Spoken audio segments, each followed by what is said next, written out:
Para receber todas as novidades do canal, inscreva-se e se curtir o vídeo, clique em gostei. Aproveite para acompanhar a Rede Super nas redes sociais. Amém. Nós temos hoje aqui a evolução da liderança, tá? Tá em Provérbios 18, 21, que fala assim, um versículo muito profundo, né? Eu acho que você devia até marcar na sua Bíblia aí, Provérbios 18, 21, que fala assim, a morte e a vida estão no poder da língua. O que bem a utiliza, come do seu fruto. Não é? Muito profundo. Vou ler de novo para você guardar no coração. A morte e a vida estão no poder da língua. O que bem a utiliza, come do seu fruto, né? Então, utiliza bem aí da sua língua aí que você vai ter só retorno bom, tá?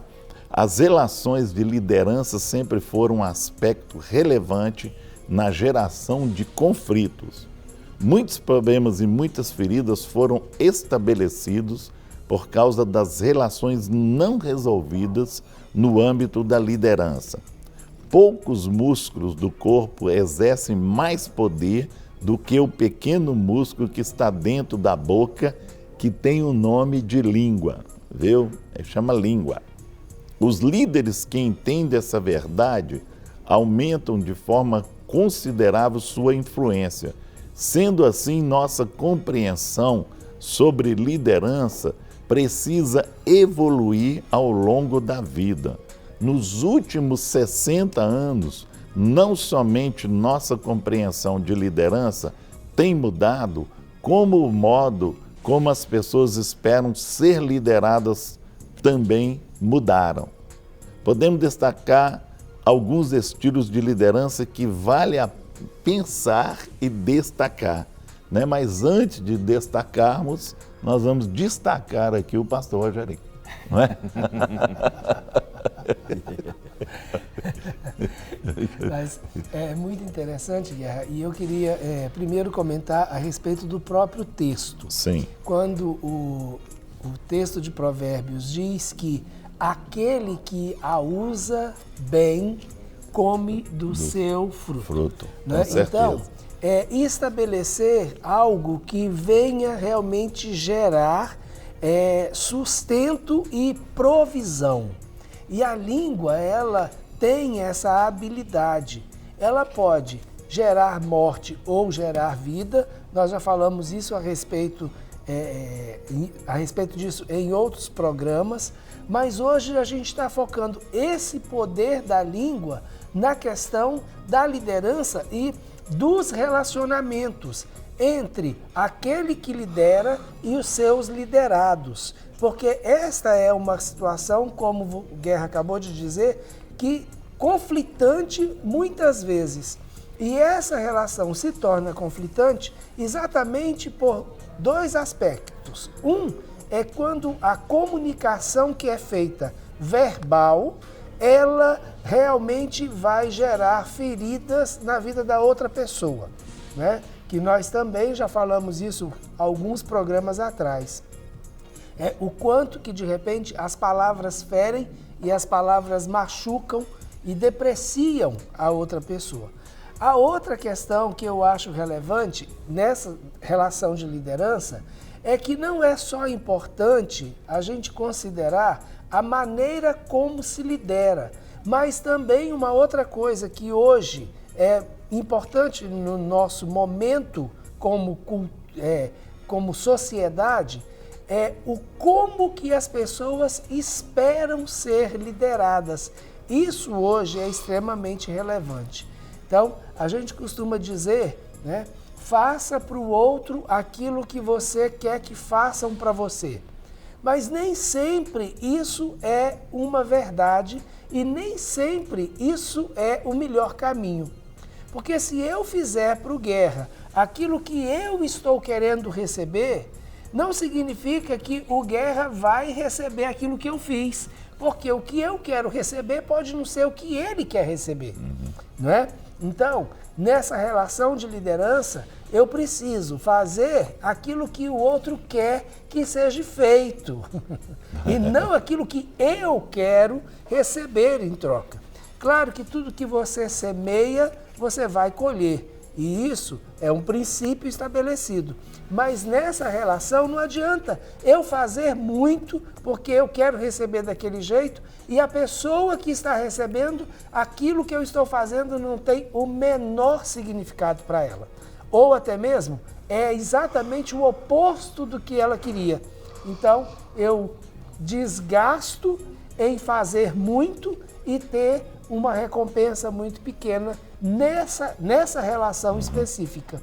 Então aí, saber manusear a língua, saber usar as palavras e saber como trabalhar essa relação de liderança e liderado é extremamente relevante e importante. Amém. Ô, Rogério e Guerra, nós estamos assim já com uma série de participações aqui. Eu vou dar uma adiantada boa. Sim. Algumas, o próprio tema de hoje vai trazer explicação, a gente nem vai precisar falar. Paz do Senhor, sou de Porteirinha, norte de Minas Gerais. Meu nome é Zilmar, gosto muito da Clínica da Alma, agradeço a Deus pelo programa e pela vida de vocês, pois aprendo muito. Obrigado. Nós que agradecemos, viu, o seu carinho e que o Senhor possa continuar nos capacitando, né, para poder ser instrumento de Deus nas mãos daquele que é o autor e consumador de todas as coisas da nossa vida. Amém. Bom dia, pastores queridos e muito amados de todas as manhãs de segunda a sexta. Que pena que não tem no sábado e domingo. Aí também você... o que você quer fazer com a gente? Brincadeira. Pelo menos a gente descansa do programa. Né? A gente tem outras atividades na igreja, né? Sabe, fico assistindo vocês e vejo o carinho que vocês tratam as pessoas. Sou de uma igreja em que o pastor ele é seco, não o acho caloroso. Estou afastada de lá já há 6 meses e ele nem para me dar um telefonema. Ele não deveria agir assim. Me sinto mal com isso, pois sinto que não faço falta para ele. Me oriente, abraço caloroso em vocês. Obrigado pelo abraço, receba o nosso abraço também. Eu acho que, né, Guerra, a gente podia dar uma palavrinha para ela sobre essa questão da diferença de temperamento do pastor e tudo, né? E o que ela está vivendo agora, né? É porque muitas vezes a gente tem aquela questão da mente do líder, que muitas vezes ele tem uma visão diferente, né? E ele lida com isso. Talvez pode ser a sua identidade, pode ser sua forma de pensar, né? Muitas vezes as pessoas têm a forma de pensar, vou colocar para você aqui, a pessoa tem a forma de pensar, ele só pensa que aquilo é azul. Então, muitas vezes a gente tem que ter 2 cores, azul e vermelho, eu tenho que saber equilibrar isso. E muitas vezes ele tem uma linha de pensamento e não encaixou dentro do sistema que você pensa. Então, eu acho que você deve orar, avaliar isso e ver se realmente este é o lugar que você está, porque querendo ou não, ele é um líder, ele tem autoridade ali e não adianta você bater de frente à autoridade. Então, ora a Deus, pergunta a Deus, Senhor, aqui é o meu lugar mesmo? Eu devo ficar aqui mesmo? Não é? Ou você aceita ficar e está debaixo da orientação e aceitar ele da forma que ele é, ou então você muda de lugar. Né? Nós temos opções, nós temos o direito de ir e de vir. Então você tem o direito de escolher. Eu acho que ora a Deus e pede a direção de Deus. Né? Muitas vezes o problema está até na gente e não na pessoa. Né? Muitas vezes é nós que não encaramos. Então pensa bem aí se você está pensando só no azul na sua mente ou se você pode equilibrar esse azul e vermelho aí na sua mente e tomar uma posição certa. Ok. DDD 24 diz assim: a paz do Senhor, meu nome é Luiz e eu tenho uma dúvida, Rogerinho, é para vocês. Em Mateus capítulo 27, versículos 53 e 54, de quais santos ali está se referindo? Foram os de antes de Moisés, como diz em Romanos capítulo 5? Eu vou ler aqui para você Mateus 27, versículos 53 e 54. E saindo dos sepulcros depois da ressurreição dele, entraram na cidade santa e apareceram a muitos. Ora, o centurião e os que com ele guardavam Jesus, vendo o terremoto e as coisas que aconteciam, tiveram grande temor e disseram: verdadeiramente esse era o Filho de Deus. Então, eu não sei de qual santo que está se referindo. O momento da morte de Jesus, né, quando Jesus entrega o seu espírito, e aí há terremotos, as rochas se fendem, né, o véu se rasga. Então, Mateus ele trata isso e fala que algumas pessoas, alguns santos foram ressuscitados. Isso. Né? Olha, a gente não tem nenhuma outra informação a respeito disso, né? Então, dizer quem eram estas pessoas fica difícil a gente saber ao certo. Agora, de uma coisa, pelo relato de Mateus, o que nós podemos entender é que eram pessoas que tinham uma vida contemporânea, não é? Porque eram pessoas que elas eram conhecidas ali e que eram reconhecidas como pessoas santas, isto é, tinham uma vida digna, íntegra e temente a Deus. Então, nós podemos entender ou interpretar esse texto dessa maneira, apesar de não ter nenhuma outra referência em relação a esse texto. Mas como eles sabiam que eram santos? Então não era nenhum profeta conhecido da antiguidade, não, eram pessoas que estavam ali de alguma maneira no cotidiano antes e que tinham morrido. Então eu também penso, né, nesse texto como uma das evidências, como aconteceu com Lázaro. Né? Aquele que crê em mim, ainda que esteja morto, viverá. Foi essa a resposta que Jesus disse para as irmãs de Lázaro e trouxe Lázaro da sepultura. Então, ali era para testemunhar do poder de Deus ou até mesmo trazer uma visão de que a morte de Jesus anteciparia a ressurreição de todos os santos. Não é? Mas eu não creio que isso seja o ponto mais relevante, né, que a gente tenha que considerar. Apesar do texto estar escrito, não temos uma outra referência a respeito disso, mas eu penso que sejam pessoas contemporâneas ao tempo de Jesus e que tinham morrido, e talvez morrido até em pouco tempo. Ok, a paz, pastores, peço orações. E o que eu devo fazer? Eu tomo remédio controlado para poder dormir. E não é fácil dormir sem tomar o remédio, né? Deus abençoe por tudo. DDD 41, Curitiba. Olha, minha irmã, você precisa continuar tomando o remédio e só quem pode tirar, diminuir ou aumentar a dosagem é quem prescreveu para você, que é o psiquiatra, né? Então, somente ele que pode te orientar nesse sentido, tá bom? Então, o que eu creio, nós entendemos aqui na Clínica da Alma, é que você precisa de um acompanhamento e entender o porquê que você não consegue dormir, criou uma dependência medicamentosa, não criou, o que levou você a tomar o remédio para poder dormir. Então, existe sempre raízes e por isso que é importante saber, né, e entendermos que raiz é essa que levou você a perder o sono e ter dificuldade de dormir. Aí você precisaria de um acompanhamento aí de um profissional da psicologia ou mesmo um profissional, um pastor que ministra essa área ou um irmão, uma irmã que ministra nessa área de restauração e cura interior para poder entender e te ajudar nesse processo. Só a partir daí, então, que através de um tratamento que nós chamamos de um tratamento paralelo com um psiquiatra e alguém, um terapeuta, para poder então chegar num denominador e aí então o psiquiatra vai decidir se diminui a dosagem, se troca a medicação, se para, não é? Então é esse entendimento que a gente tem que ter, tá bom? Não toma uma decisão assim sem ter esse acompanhamento, dizer, eu recebi uma palavra profética de um irmão ou de uma irmã, embora nós respeitamos essa parte profética, né, e diz que é para eu abandonar, de tomar. A gente assim tem alguns critérios a respeito disso, tá bom?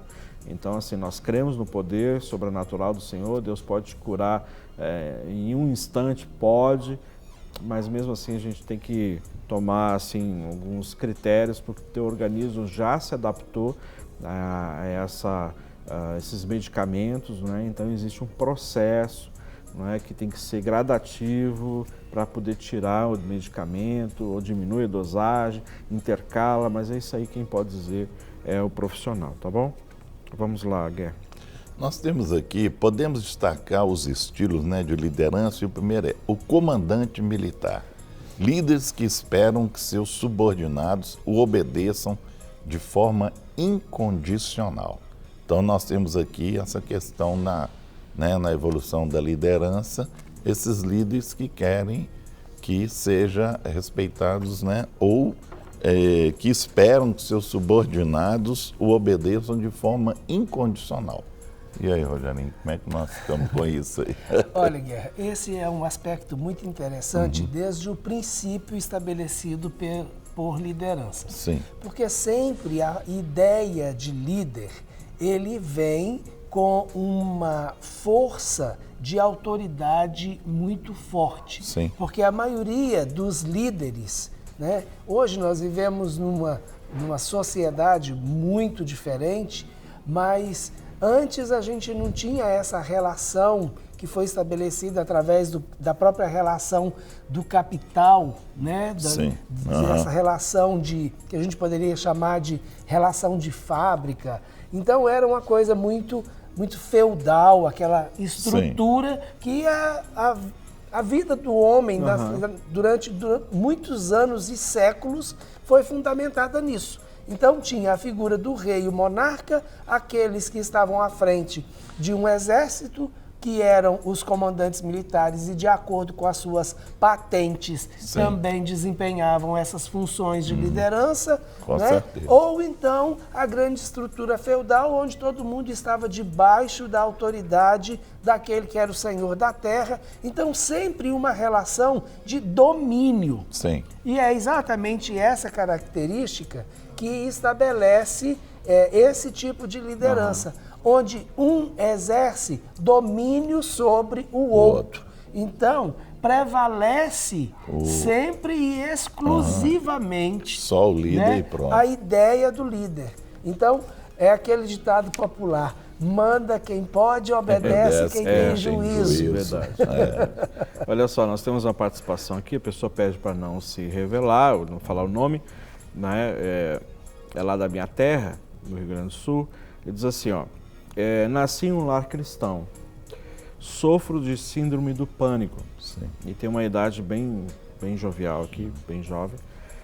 Quase todos os dias algo me ataca e eu começo a sentir como que se algo quisesse me matar. Começo a me sentir sufocada, como se alguém estivesse apertando o meu pescoço. Fico muito assustada e desmaio. Assim, essa é a pergunta, né, a colocação. Na realidade não tem uma pergunta, né? A gente tem um quadro. Isso. Olha, a gente tem falado aqui, e vale a pena ressaltar, a respeito não somente do pânico, do medo e até mesmo da questão da depressão. Então são vários programas que a gente já abordou esse assunto, né? Então eu gostaria de recomendar a você, entra no site da própria Rede Super, dentro do quadro de Tudo Um Pouco, do programa de Tudo Um Pouco, do quadro Clínica da Alma, que você vai ter ali uma série de programas que foram feitos e que abordam essa temática. E vai ser muito interessante você poder ver, inclusive ver isso sobre vários aspectos diferentes, usando textos bíblicos diferentes. Eu acho que vale a pena para você poder não só entender de repente aquilo que você está vivendo, como desmistificar também algumas coisas e tirar de cima de você um peso. Porque muitas vezes acontece que vem um peso e esse peso agrava a situação do medo, do pânico, do pavor, porque além da situação patológica, ainda vem uma situação de aumentar a ansiedade, de querer ficar livre da situação depressa ou de forma imediata, né? Então vale a pena considerar isso. Agora, pelo que a gente percebeu no seu comentário, pode ter algo de espiritual nisso? Pode. E aí, então, procure alguém que esteja disposto a te ajudar, alguém que tenha um chamado de intercessor para estar junto com você e, muitas vezes, ir em lugares profundos que você não dá conta de ir para receber aquilo que precisa receber para ajudar nesse processo de restauração. Tá certo? Não estou te falando que é só espiritual, mas pelo relato tem uma possibilidade de uma influência espiritual e como você já está vivendo esse quadro de pânico, você não é a pessoa ideal para aprofundar nessas questões. Você precisa de um ajudador, um intercessor que possa ir nesses lugares profundos por você, em nome de Jesus. Olá, amados pastores, parabéns por esse programa abençoado. Sou de Mossoró, Rio Grande do Norte, meu nome é Suzete. Assisto vocês todos os dias, sempre que posso. Tenho aprendido muito com vocês, abraço a todos e que Deus abençoe. Obrigado, viu, Suzete? Para nós tem sido motivo assim, de muita alegria. Sou de Rondônia. Pastores, como fica a situação da ovelha diante de uma esposa de pastor que é linguaruda? E que você não tem confiança de falar nada com o pastor, porque sempre cai nos ouvidos dela. E aí... Vai ter que vigiar, né?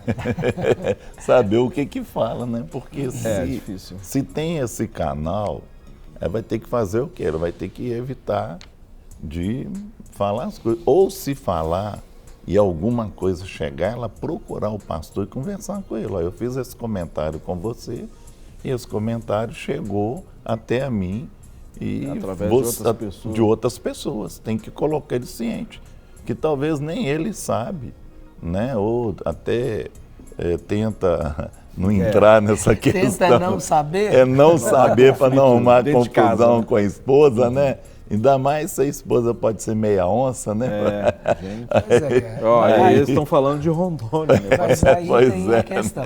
Aí... porque ela fala que a esposa do pastor é linguaruda. Sim. Então, o pastor também precisa tomar muito cuidado com isso. Nós somos pastores e nós estamos muito dentro do gabinete.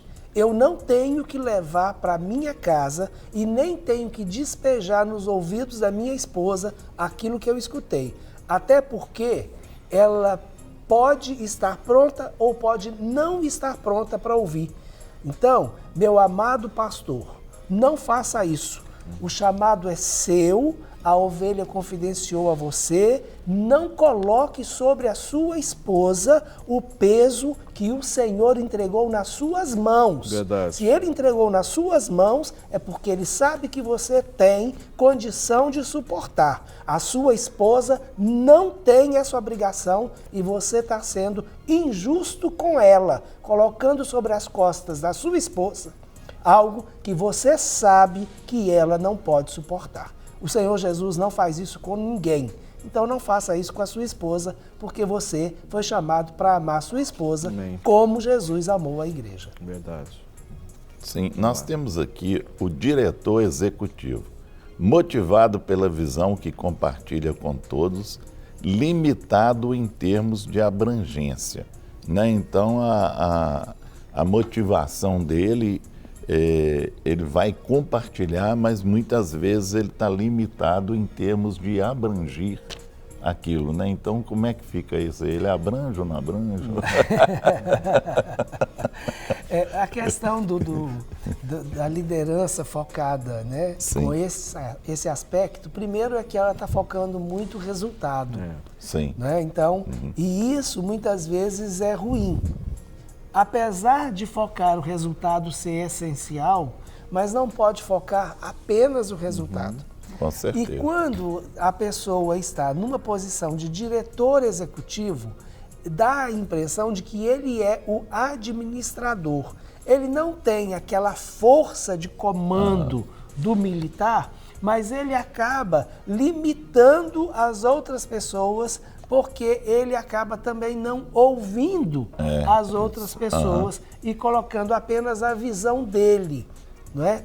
Então, isso é interessante. Principalmente, Guerra, no contexto de igreja. Sim, com Por quê? certeza. Nós precisamos muitas vezes entender que temos o dom de governo ou de presidir dado pelo Espírito. Sim, isso é muito claro, a palavra de Deus diz isso com muita clareza. E há pessoas que têm realmente essas habilidades e têm esse dom, né? E que desenvolveu esse dom.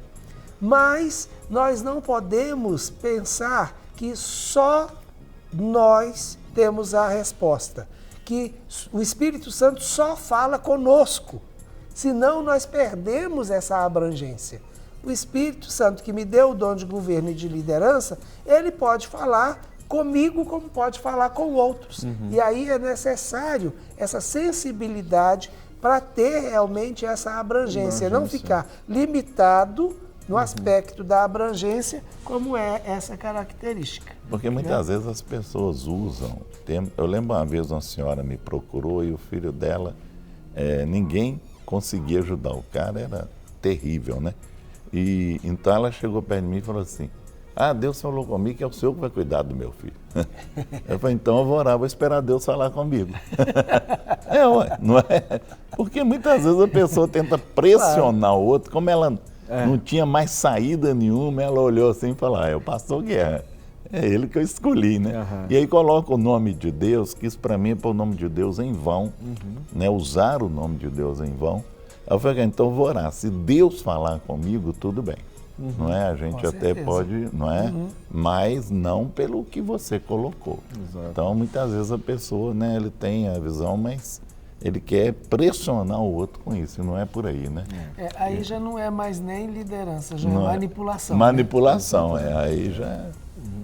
Aqui, nós temos bom dia, amados, estou tendo dificuldades, DDD 33, aqui interior de Minas. Estou tendo dificuldades em me relacionar com minhas colegas de trabalho, pois sou a única evangélica na escola, né, deve ser professora, alguma coisa assim, e não sou de muita conversa paralela. Existe uma professora que tem inveja do meu trabalho e está tentando colocar os pais dos meus alunos contra mim. Estou me sentindo desestimulada para ir trabalhar e não estou conseguindo orar pela vida dela. O que eu faço? Rogerinho, você que foi professor.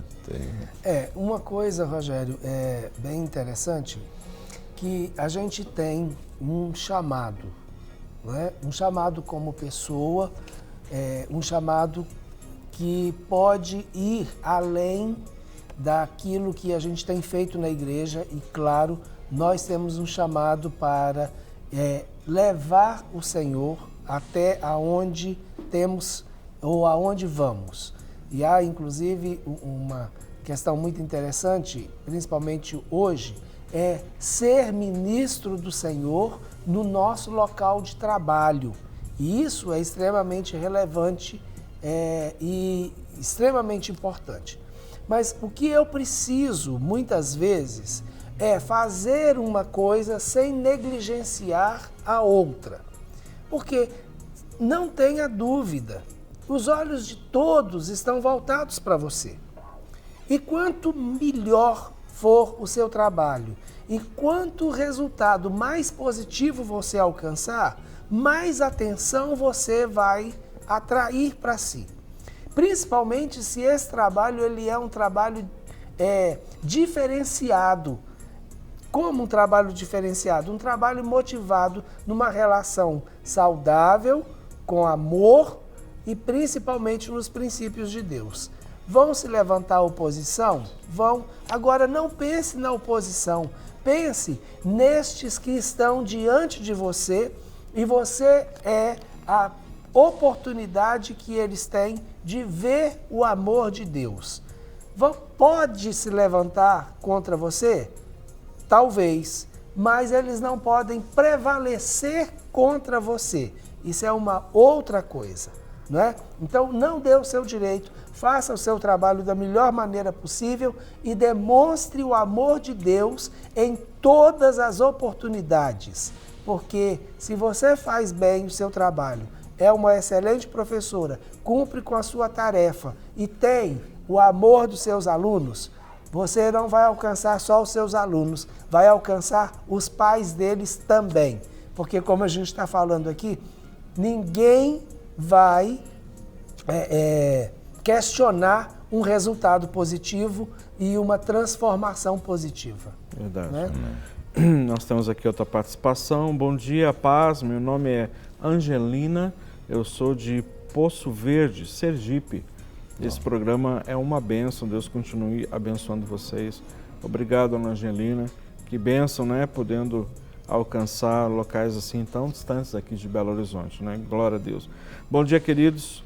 Só gostaria de testemunhar que há um tempo atrás, vivendo um período difícil, participei do programa através desse canal. E o pastor Guerra me abençoou com uma palavra profética na ocasião. Hoje estou desfrutando das promessas do Senhor. Glória a Deus. Amém. A Ele, né, ao Senhor, a honra, a glória e o louvor. Que Deus continue usando vocês como um instrumento nas mãos dele. Amém. Glória a Deus. Glória a Deus, né? Deus seja louvado, né? Senhor, né? Deus seja louvado. Amém. Bom dia, meu nome é Daniela, sou de Severínia, São Paulo.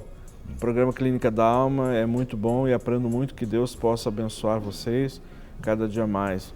Sobre liderança, nossos pastores aqui são uma bênção.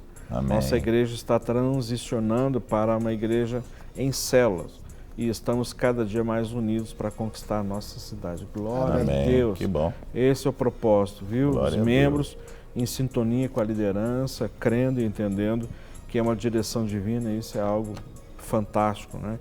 A paz do Senhor, amo esse programa, vocês são bênção. Um abraço a todos. Carina, Comunidade Evangélica de Cristo de Bauru. Obrigado, Carina, obrigado mesmo. Deus continue abençoando vocês.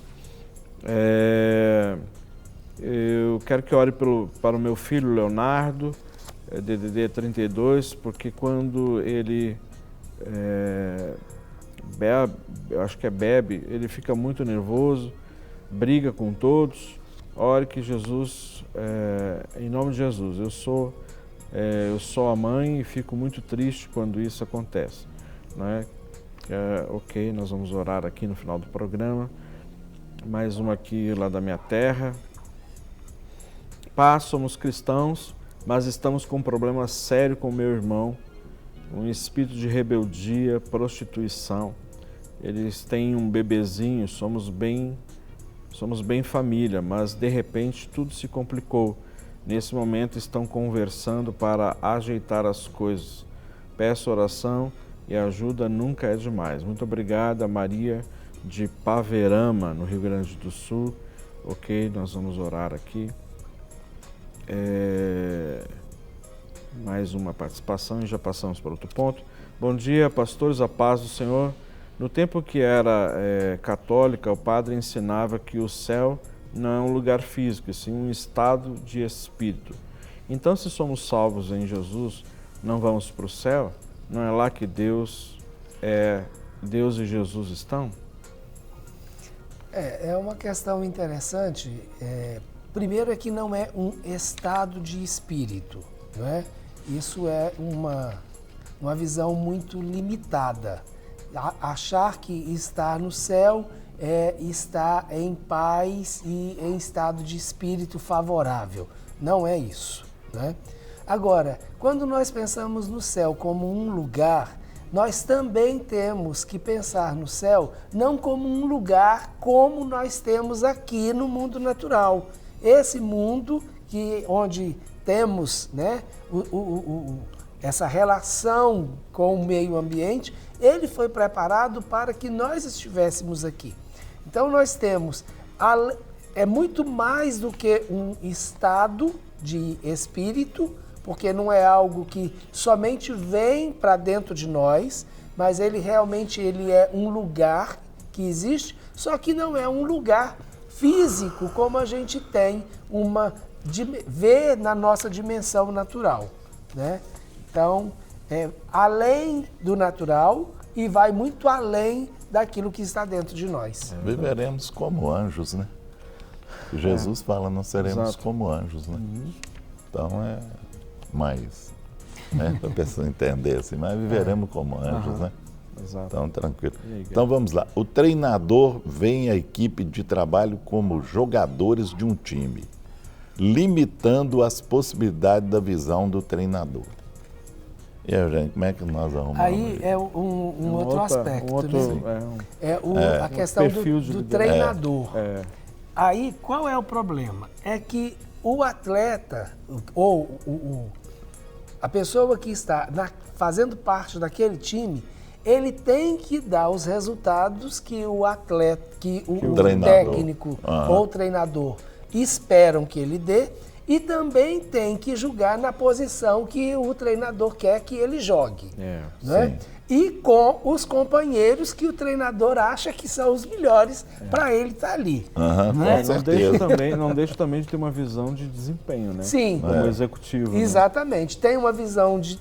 eu acho que esse aqui é a mistura dos dois. Ah, tá. Com certeza. Né? Tem aquela questão de que ele é que tem a visão, ele manda, ele que determina, como no militar. É o tipo Zé Durão, né? Dono da bola, do time, do aqui eu a bola é minha, aqui, a o bola campo é é meu. minha, é isso né? mesmo. Mas aí ele tem a questão da limitação. Sim. Né? Que é a limitação muito parecida com a limitação do executivo, que não tem a visão dos outros, só tem a visão dele.